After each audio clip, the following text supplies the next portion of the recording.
क्या ताजमहल के नीचे दफन हैं 74 लाख लाशें?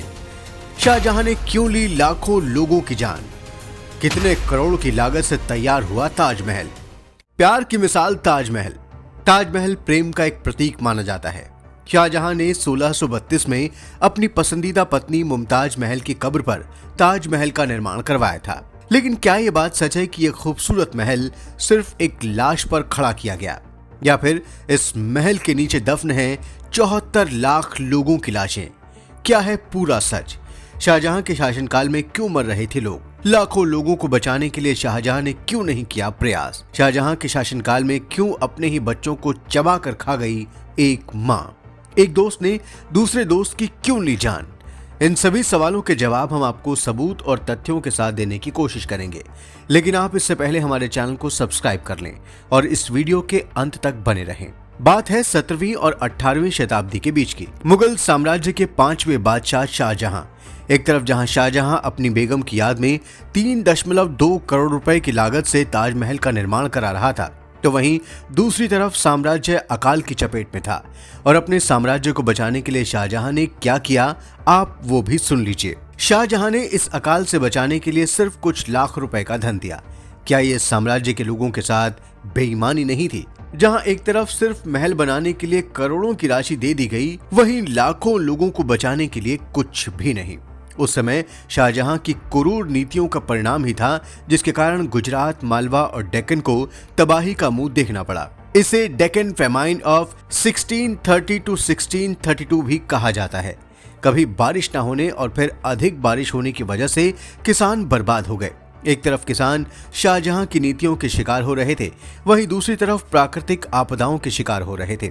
मालवा और डेक्कन में शाहजहां उस दौरान एक बड़ी मुगल फौज के साथ डेरा डाले हुए था। मालवा के मुगल कमांडर ने निजाम शाह और आदिल शाह की डेक्कन फौज के साथ हाथ मिला लिया था, जिसके बाद पूरा का पूरा क्षेत्र बड़ी तबाही से गुजर रहा था। इसका परिणाम यह हुआ कि किसानों की फसलें बर्बाद हो गईं, भुखमरी और अकाल के कारण लोग मरने लगे। प्लेग सहित कई रोगों ने संक्रमण के जाल में पूरे क्षेत्र को ले लिया। जो भूख से नहीं मरे, उन्हें महामारी निगल गई। 30 लाख लोगों की अकेले गुजरात में ही मौत हो गई। उस दौरान देश में भ्रमण करने आए कुछ डच इतिहासकारों की माने तो सन 1631 खत्म होते होते 74 लाख लोग काल के गाल में समा गए। तो क्या हम ये कह सकते हैं कि जहां एक तरफ शाहजहां करोड़ों की लागत से ताजमहल का निर्माण करवा रहा था, इस धनराशि से इन लोगों को बचाया जा सकता था?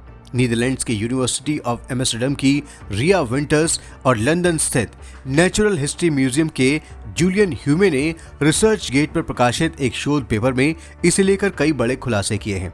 साथ ही इसमें कई ऐतिहासिक साक्ष्य भी दिए गए हैं। उस दौरान कुछ विदेशी सूरत के दौरे पर भी आए थे।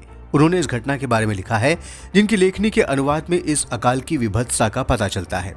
उन विदेशियों ने लिखा कि कैसे सूरत में हजारों लोग मारे गए थे। लोग इतने भूखे और गरीब हो गए थे कि एक दूसरे को ही खाने लगे।